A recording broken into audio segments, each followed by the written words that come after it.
Hello, and welcome to this thingy. I think. Testy westy westy woo.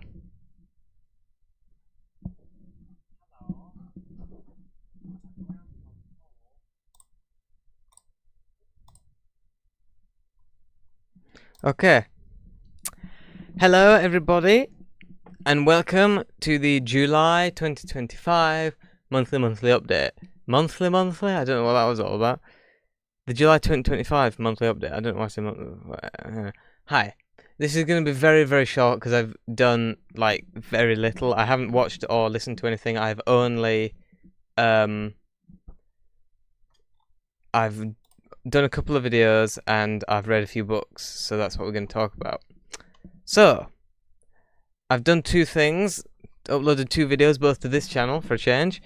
The first one is a compilation, or not really a compilation, but a side-by-side comparison of every single Doctor Who title sequence from Season 7 to Season 10. Because they have the same title sequence, but by the end, they've all changed. They all use like different colours, and some start and end at different times and such. And I basically synchronised them all up together, so they all start at exactly the same frame, or some of them like start a bit later. So they're all synchronised up to a point, but then they fall out of sync, and they use different colours. Basically, when I was watching the DVDs, because I've watched all of Doctor Who, and I watched through it with my mum. And when we were going through the third Doctor's era, I did notice that they used different stuff, like different colours and such at the end, and different overlay effects and such, and I want to see them all side by side. A lot of them are actually a lot more similar to each other than I thought, but there are some ones that really stand out. Colony in Space, I think, is one that behaves very strangely, and The Claws of Axos, I think, is another one. But yeah, so if you watch that, you'll be able to see that. I mean, it's probably of interest to like a few people, but I wanted to see it, and so I had to make it, and I thought I might as well upload it as well for anyone else who has a very niche interest like I do. And then the second video I did, also Doctor Who related, but slightly more commercial video, is episode 2 of TV Talk. I didn't record it as episode 2 of TV Talk, which is why I don't say that in the actual thing, but when I had finished editing it and uploaded it, I realised, oh well, I'm talking about a TV show, so it's TV Talk, so I turned it into episode 2, but it's not scripted like the other film talks. And TV Talk episode 1, where I talked about South Park, they were scripted, or like partially scripted. Like I had a bullet point list of what I wanted to say. This was obviously just totally improvised. I mean, I knew what story. I haven't even said what it is. I mean, it says it there. My top 10 favourite Doctor Who stories. All from the classic era, although I was open to ones from the modern era, as I say, but ended up only being classic ones. So yeah, I knew which ones I had. I knew what my top 10 were. And I just went through it and talked about what I think about each story and why I like them so much. So that's a pretty good video. Someone disliked it. I just noticed now when I was looking at it. Somebody has disliked my top 10 favourite Doctor Who stories video. What a sad get. But there we are. So yeah. But that is that. So that's everything I've done. Haven't watched anything. Haven't listened to anything. Plans for next month? Well, I should probably talk about that later, actually. Yeah. I've stopped uploads on the gaming channel for now. There's a few videos I have recorded that aren't going to be uploaded yet, because I want to save them for when I start up again, just so I have a bit of a head start on recording the videos.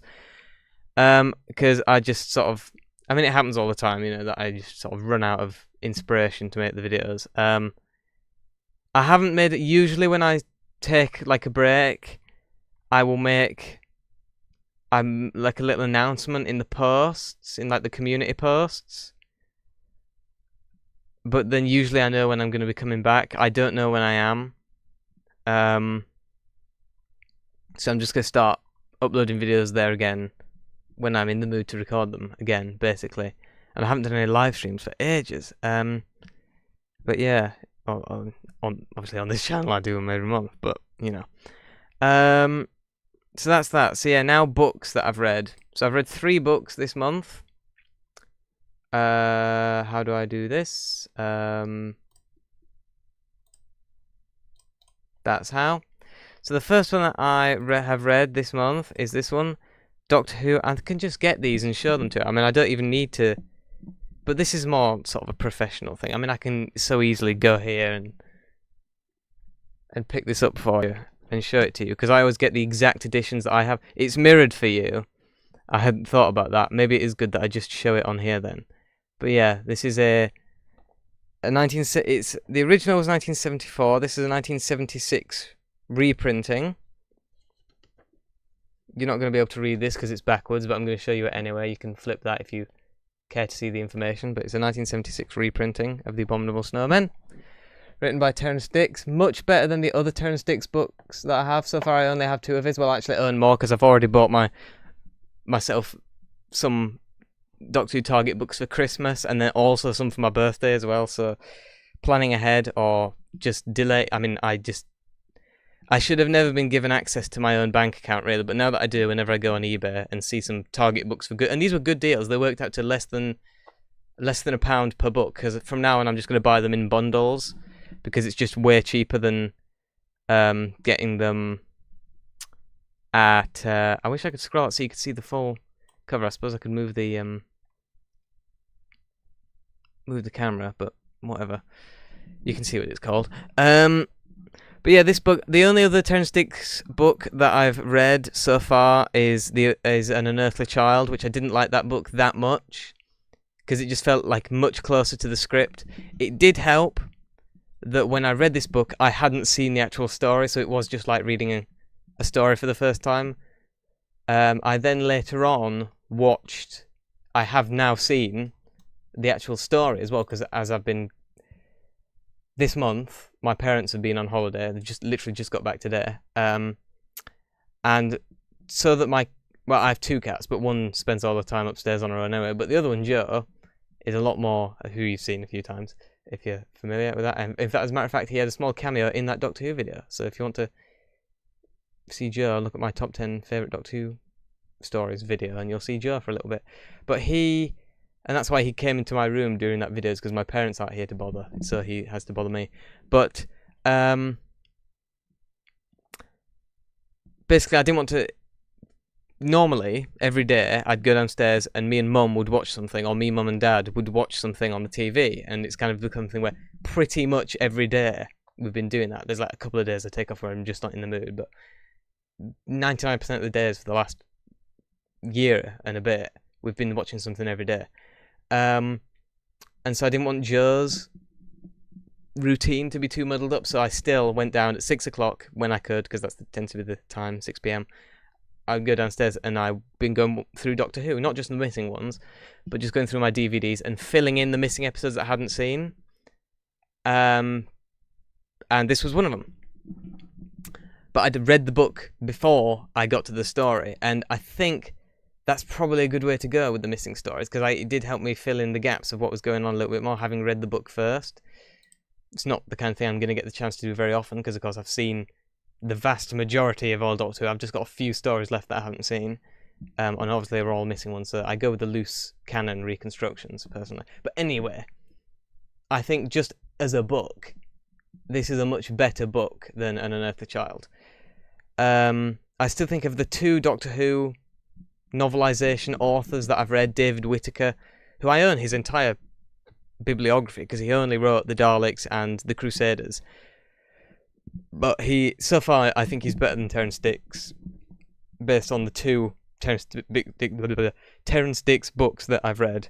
I don't think he's as good as David Whittaker. But of course, Terrance Dicks wrote, like,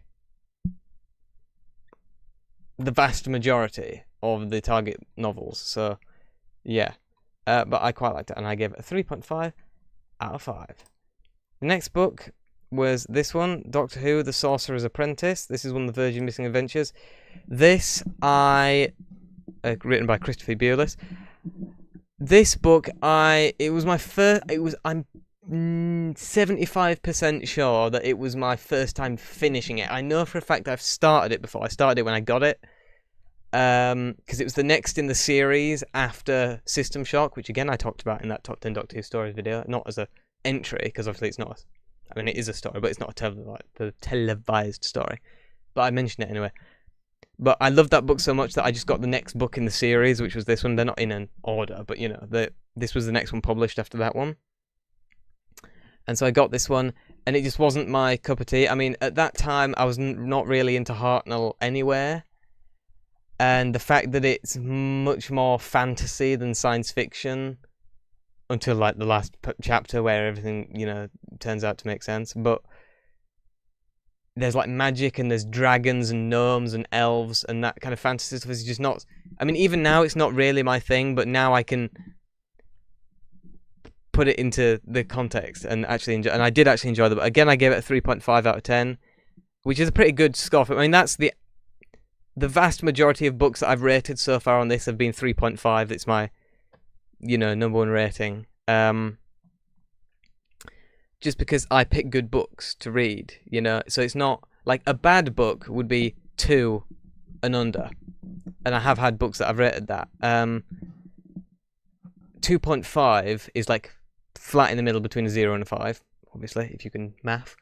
So 3.5, you know, it's not a absolutely mind-blowingly fantastic book like Ringworld or The Flying Sorcerers or System Shock, which I gave a 4, I think. But it's a good book. 3.5, that's a good, but 4, 4.5 and 5 out of 5 are great, but 3.5 is a very good book. 3 is good, 3.5 is very good, so it's a very good book. Not an absolutely mind-blowingly fantastic book, but a very good book. And I found myself enjoying it a lot more this time than I did. I'm not sure how far I made it into it last time, but I think it must have been about 3/4 of the way through. Because there was stuff when I got to that when I got to that part of the book, there were bits that I thought, oh yeah, I remember this. So I must have got that far. I'm absolutely certain I didn't finish it. Like, or as I said, 74. I'm pretty sure I didn't finish it. Because nowadays, if I get 3/4 of the way through a book, I'm going to finish it. But back then, that's because now I tend to finish books much quicker. When I was younger,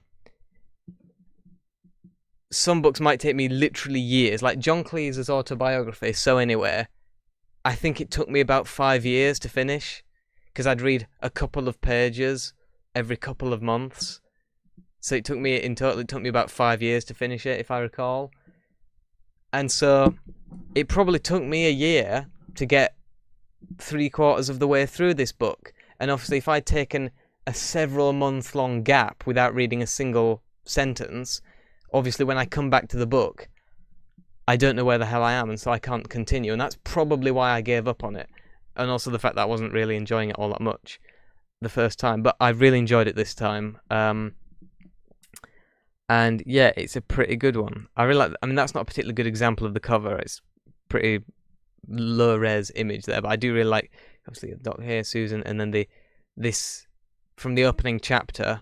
Spoilers for the opening chapter of the book, where the TARDIS is being attacked by a dragon. You can't really see it there, but there's the dragon's neck, and he's breathing fire onto the TARDIS. But yeah, that was a pretty good book, and again, I gave it a 3.5, which is probably going to be my average, because I'm trying to pick good books to read. Yeah, and it's not far off the community average. Most people give it a 3.45, and I gave it a 3.5, so mine is pretty much, people tend to be in agreement with me on that one. So yeah, that's that. And then the third and final book I've read so far this month is this one, The Black Cloud by Fred Hoyle. Now, this is not one that I had heard of before I read it. Basically, my dad had this book. I don't know if he bought it or if he got it from like my granddad's bookshelf or whatever. I don't know where he got it from, but it's an old... This is the exact edition I have. This isn't the exact book. There's a couple of ones where I have actually had to upload the edition myself. This one does say user added, but I don't think this was me who added this. There's a couple of books that I've had to add, like the specific edition of, because they didn't have the specific edition that I have, and I want it to be the version that I have that's listed here.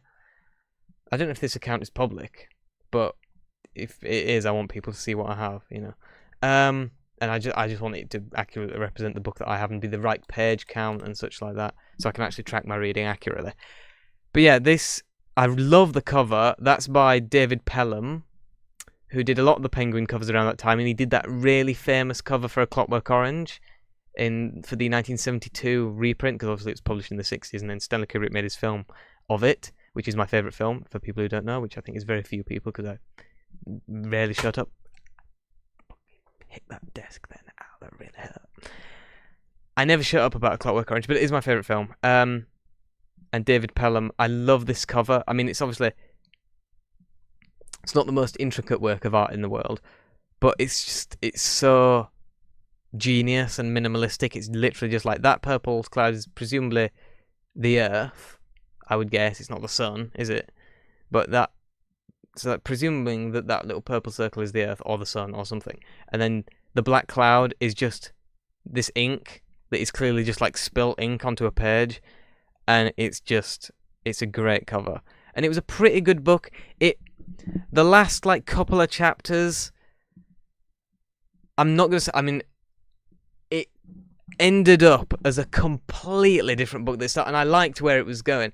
It's not like it got worse, it's just I think I just got tired towards the end, because I like reading in the sun, in the garden, and that's when I started this book. But like the last couple of chapters, I had to read indoors, and I just never enjoy reading indoors as much as I do outdoors. So that's probably a big...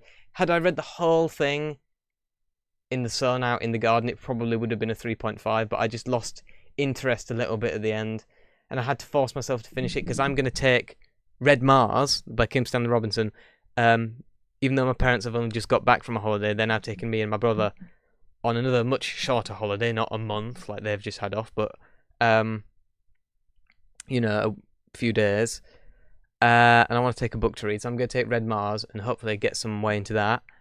I don't know how far I can get into it in 4 days. Probably not very, because it is like a 600-page book. But yeah, so I had to finish this before going, so that's why I kind of forced myself to finish it, even though it wasn't as enjoyable as it would have been.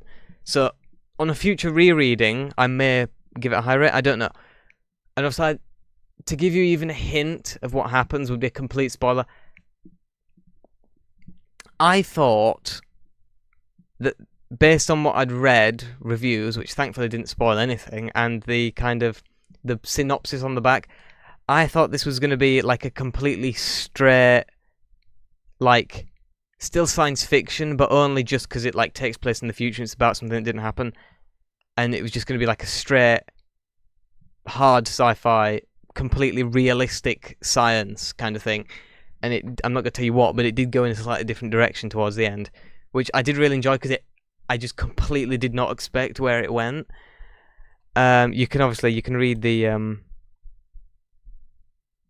I don't know if this doesn't have any spoilers, does it? No. But yeah, so if you read this description here, that can give you, or not that much of it, but that much. So ignore all that. But that bit, if you have a read of that, that's the kind of description, if you think it sounds interesting. I did enjoy it.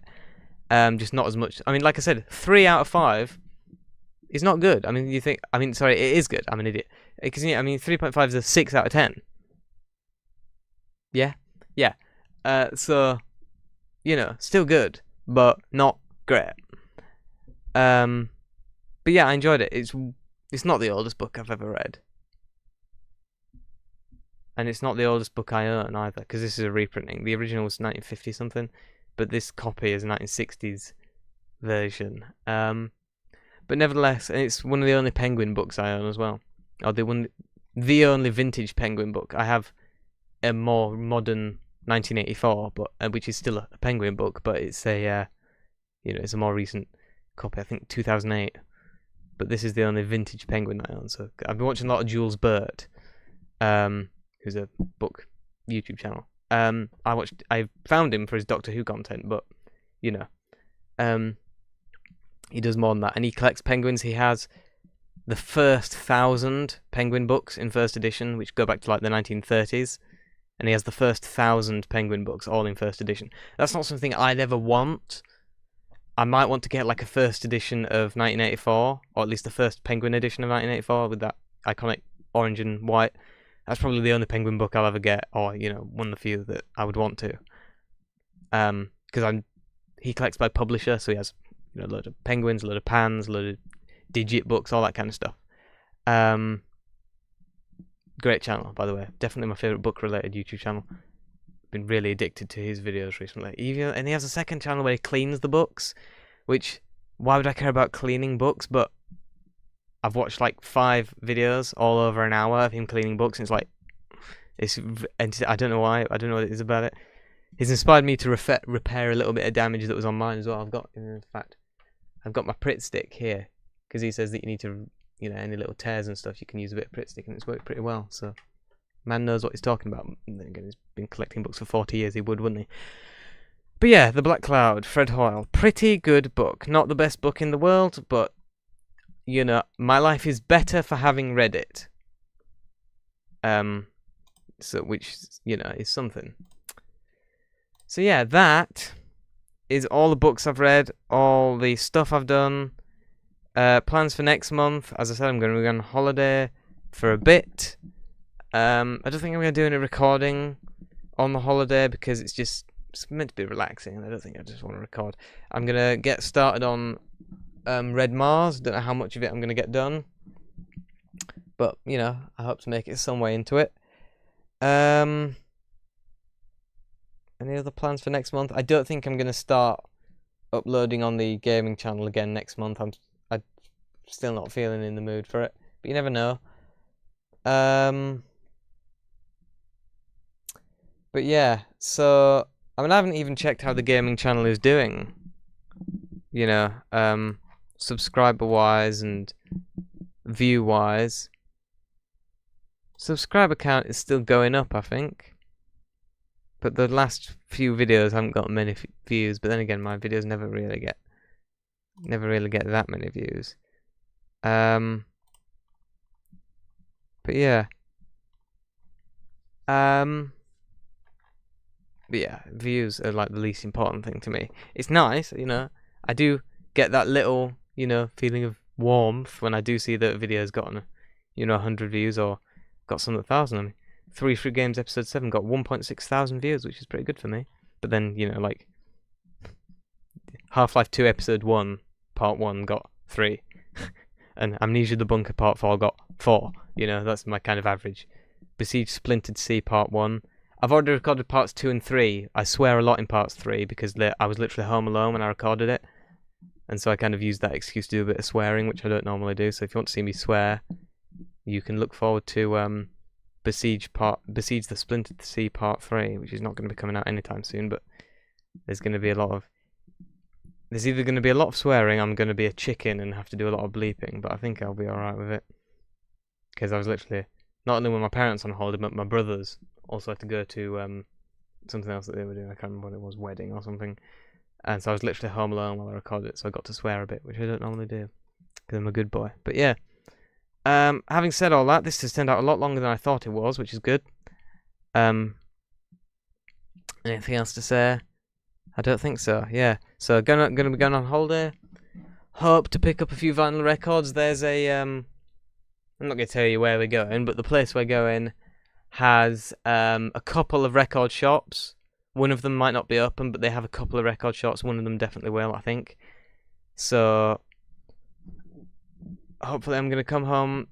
And the only thing is the big record shop, the one that's definitely going to be open, just kind of has boxes of stuff, but they're not organised. Like, they're not in alphabetical order and they're not by genre. They're just all dumped.